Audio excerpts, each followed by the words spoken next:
Hello, everyone. I'm Sign1News anchor Martha Anger. Here's a quick look at the top trending stories making headlines today. If you post an interesting comment during this update, we may add it at the bottom of the screen.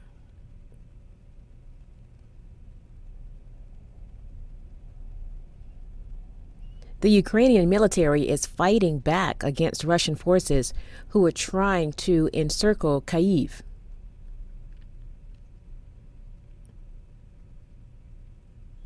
If Ukraine can hold its ground, it could prove crucial in stopping Russian forces from encircling the capital. According to U.S. intelligence, there has been a noticeable increase in Russian munitions fired from afar, and they say that's happening because fighting up close on the ground is not going Russia's way.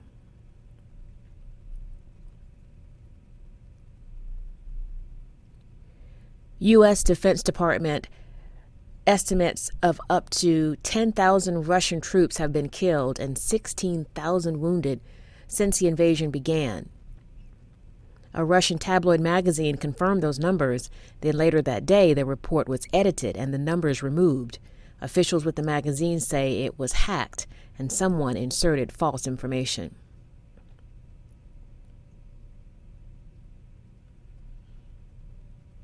President Joe Biden traveled to Brussels, Belgium today for an emergency NATO summit on Ukraine.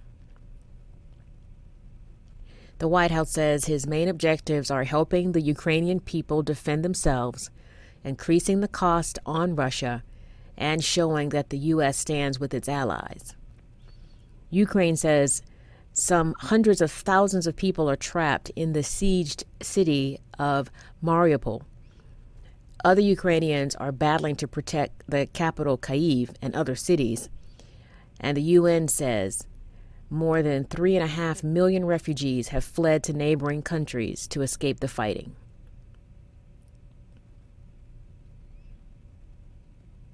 According to the National Weather Service, at least 20 tornadoes were reported after a deadly outbreak of tornadoes across Texas and Oklahoma yesterday. At least 2 people were killed.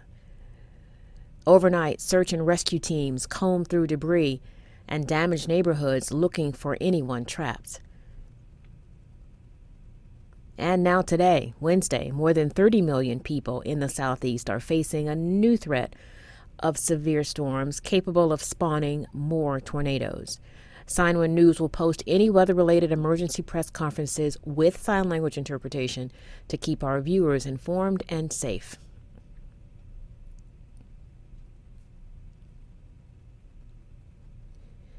Christina Lynn Garner and Jeremy Wayne Jones, a white couple, are facing hate crime charges in the murder of Justin Peoples, a black man.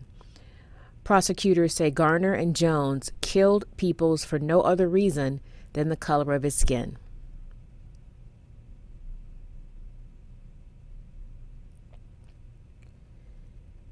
Peoples, a Navy veteran and father of 2, was shot once and stabbed multiple times at a gas station in Tracy, California. Surveillance video at the gas station provided police with extensive evidence in the crime. And authorities say Jones is covered with white pride and Nazi tattoos. The couple will be held in custody while they await their next court appearance.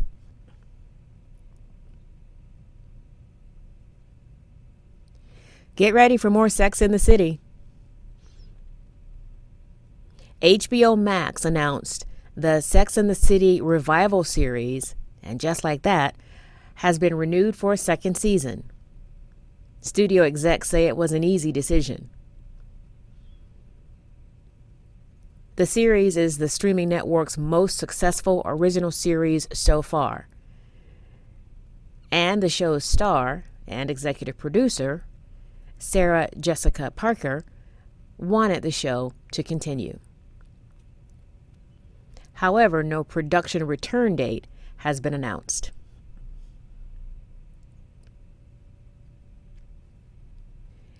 Legendary boxing champ Mike Tyson's latest cannabis edible pokes fun at one of the most bizarre moments in boxing history.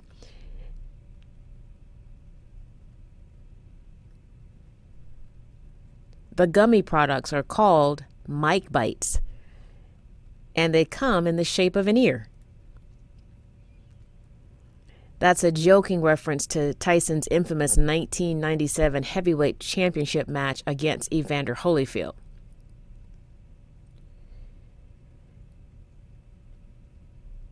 At one point in that fight, Tyson bit off a small chunk of Holyfield's ear and was immediately disqualified from the fight. And let me tell you a little story about that. I actually witnessed that myself. All that drama happening when I was a kid. I never forgot it.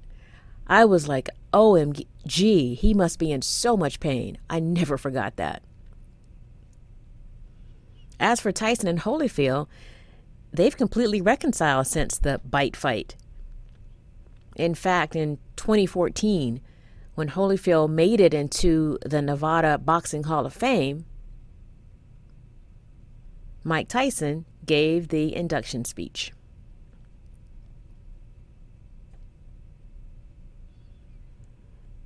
Guess what time it is? It's time to shine a light on some furry four-legged friends. Today, Wednesday, is National Puppy Day.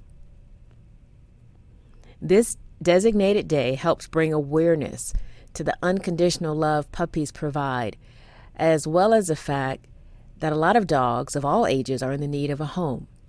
The ASPCA says more than 3 million dogs are placed in shelters every year.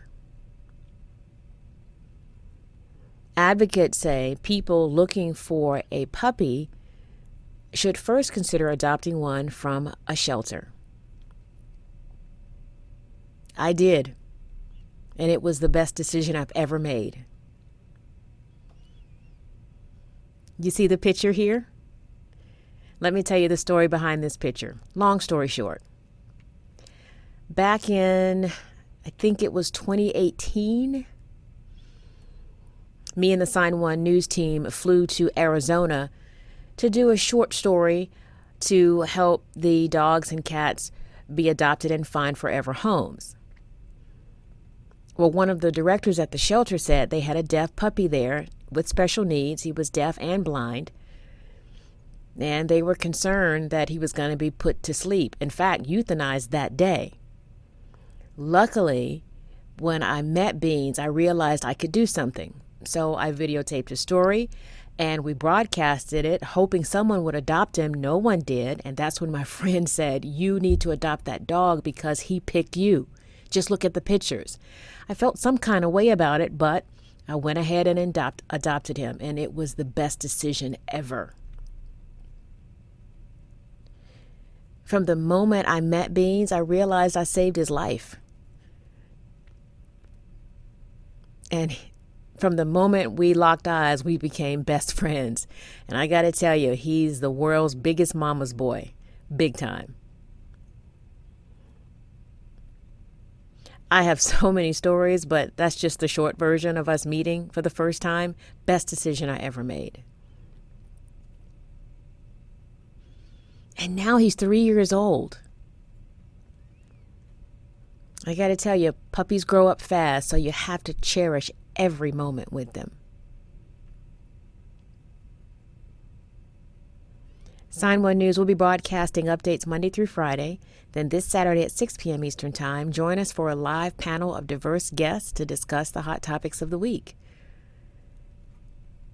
A big thank you to our Sign1News app supporters. You help make this broadcast happen.